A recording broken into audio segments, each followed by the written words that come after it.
Hey, my name is Lewis Beck, and I'm here at 343 Labs in New York City, and today I'm going to be talking to you about how to make a hip-hop beat in Logic Pro. I have a little mini template set up here where I just have some Ultra Beat kits that have the various types of samples I'm going to be using. So I have a kick, an 808, some percussion, a hi-hat bank, and then two different styles of claps, which are some samples I have over here. And then just for the sake of kind of, making things speed along, I prepared a little lead melody that we're going to build the beat around. So I'll just play that for you real quick.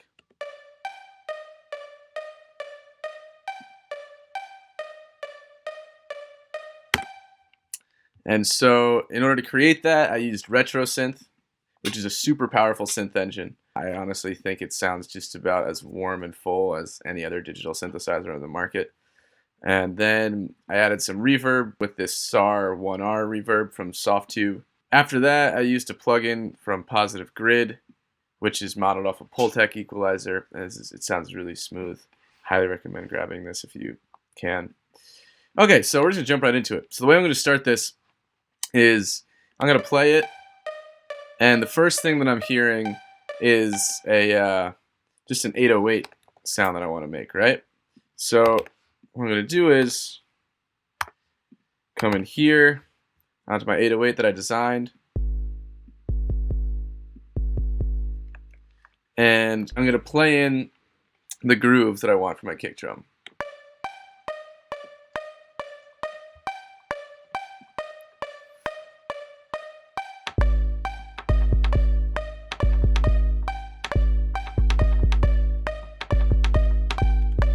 Cool, there we go. And then I'll quantize it. Unfortunately, my first note came too early, so we got this note.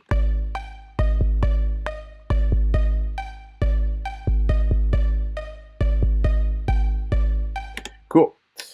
So next thing I'm going to do is I'm going to throw in one of these claps. And so I'll show you independently what they sound like over here. So I'm going to go with this first one. And what I'm going to do is I'm going to do a very common hip-hop production trick called halftime.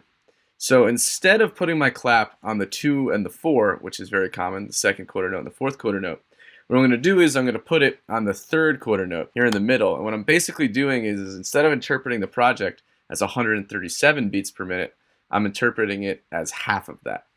And so now 2 bars is really 1 bar. And what's cool about this is I can have my percussion still be in full time if I want, but the claps are going to hit slower. So if we listen to that, we now have this.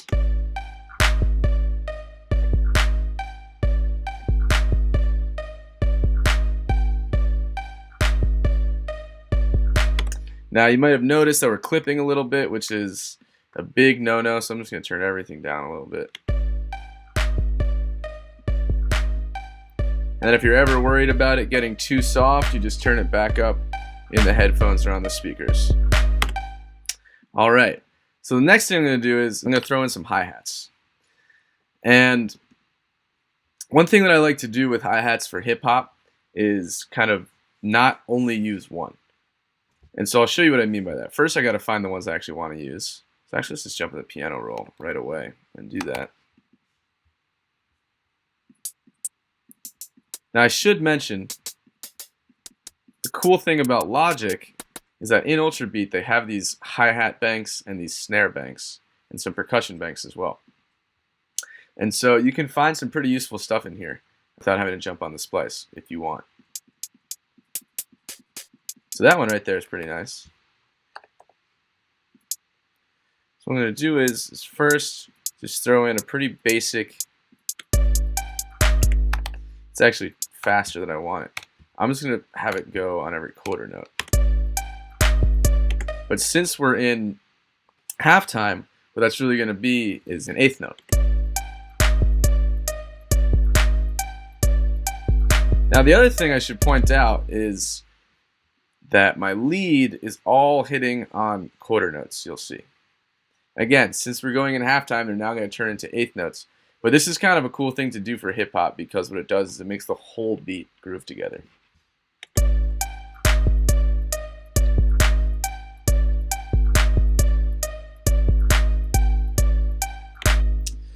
So the reason I didn't just immediately start drawing something in was I wanted to kind of feel out like what the groove was going to be before I started getting going. What I'm going to do is throw in a pretty standard roll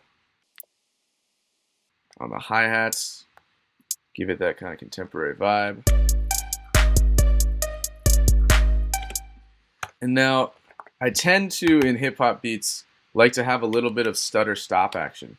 So if the beginning of the rhythmic phrase is like kind of carrying along like we have here, then I like to add a little bit of stop and pause towards the end of it, because it allows like more motion in the body and stuff. Now, as I mentioned before, I like using more than one style of hi-hat. And that way, what it allows me to do is, with rhythm, it's not so much only about where you're hitting the notes, but it's just as much about how you're hitting them. Since these are samples, I could use velocity, but what I actually want is something that's a completely different tone to accentuate these different spots in the groove. So right here, that one's interesting. Maybe right here.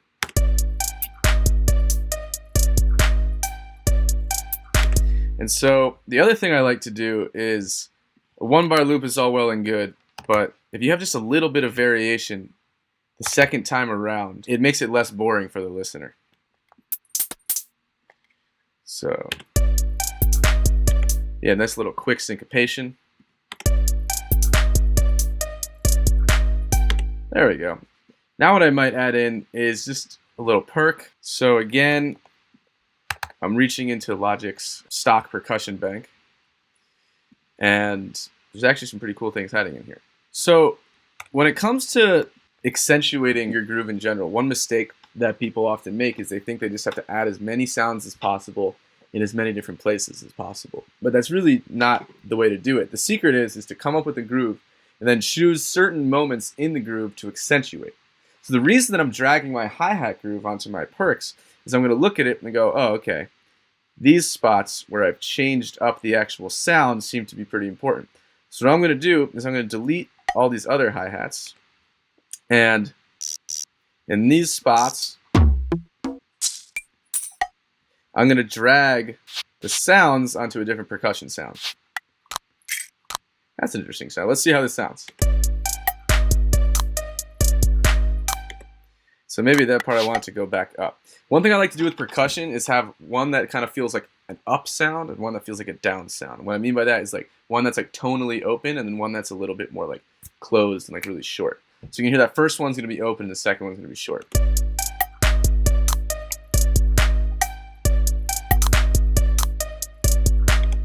That's cool. And so maybe for this part where it's like this really quick syncopation, we'll choose a different sound just to like have some ear candy, you know?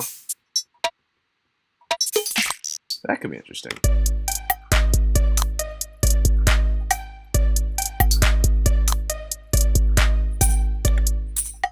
Yeah, so I'm really digging that now. And so what I'm going to do now with the perks is, after I've written that, I'm actually going to separate them onto 3 different channels. And the reason for that is that I'm going to then pan them around the mix so that the listener actually has something interesting going on in the headphones. The thing with hip-hop that I think you have to be aware of is that since it's so minimal, you want to be able to maximize your stereo field in any way possible. So wherever you can, pan things a little bit. You still want your main groove elements to be like down the center, but anytime that you can make something jump out wide, jump deep, jump close, jump far, that stuff, you should take advantage of those opportunities. Now, something a lot of people aren't aware of is that in Logic, you have 2 pan modes, really 3, but 2 main ones that we're going to be talking about. You have balance pan and then something called stereo pan. And so if you ever are working with a sample from Splice, which most people are these days, and you're working in Logic and even in other DAWs, you're going to want to do is when you pan something, you're going to actually turn it on to stereo pan. Because what balance pan does, I'll give you the example on the hi-hats, is instead of turning the volume to the left, it just turns down all the volume on the right. So you actually lose half of the energy, which especially for a genre like hip-hop kind of defeats the point. Like, you want your drums to be really powerful and in your face. So what I'm going to do is I'll take this main perk and have it down the middle, but I'll have the one that's my down perk. Let's say I'll put it on the left, and I'll put my other one on the right. Again, using what's called stereo pan mode. So you just right click onto the pan knob and change it from balance to stereo pan.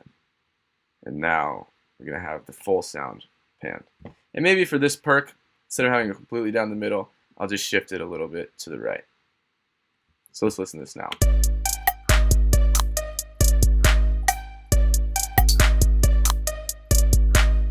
Now we can go even more drastic.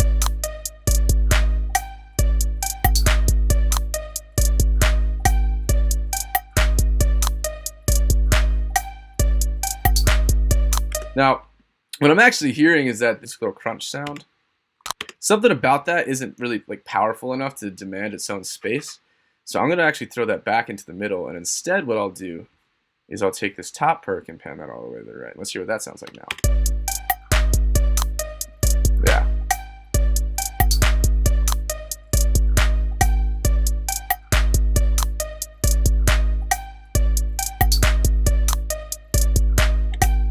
And I'm hearing another opportunity to actually throw one more moment of like groove accentuation with the second perk. So right here. Maybe I'll actually do it with this one.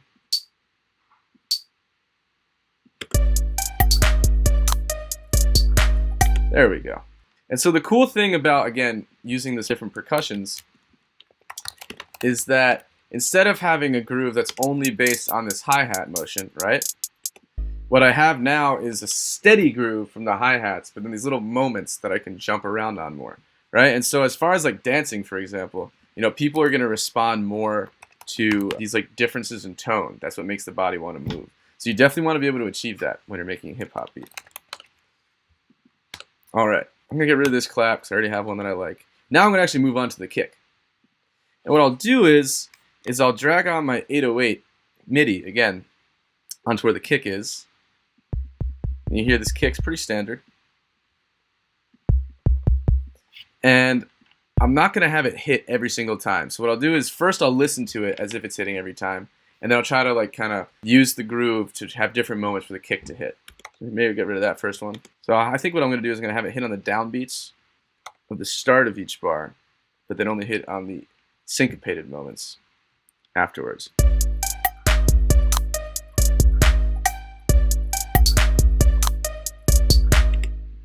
And I'm going to want to make my release time on the kick really, really short. This is very important.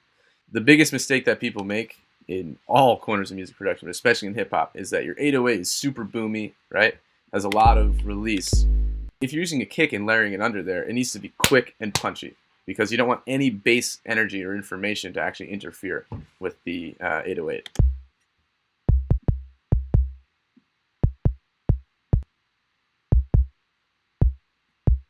Now the other thing that I can do and should do is actually tune it to the 808. So if I look at the 808 in here, it's playing G sharp, so I'm going to tune this kick to G sharp.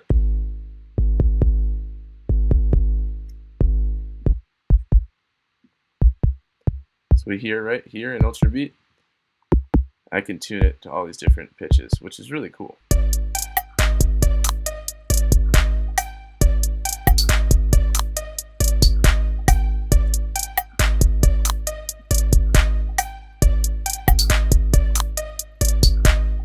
Alright, so once I have the basics of the beat laid out, as opposed to just building out the whole structure, because we don't really have time for that, what I'm going to do instead is I'm going to show you how to actually engineer this pretty quickly to make it sound absolutely slamming.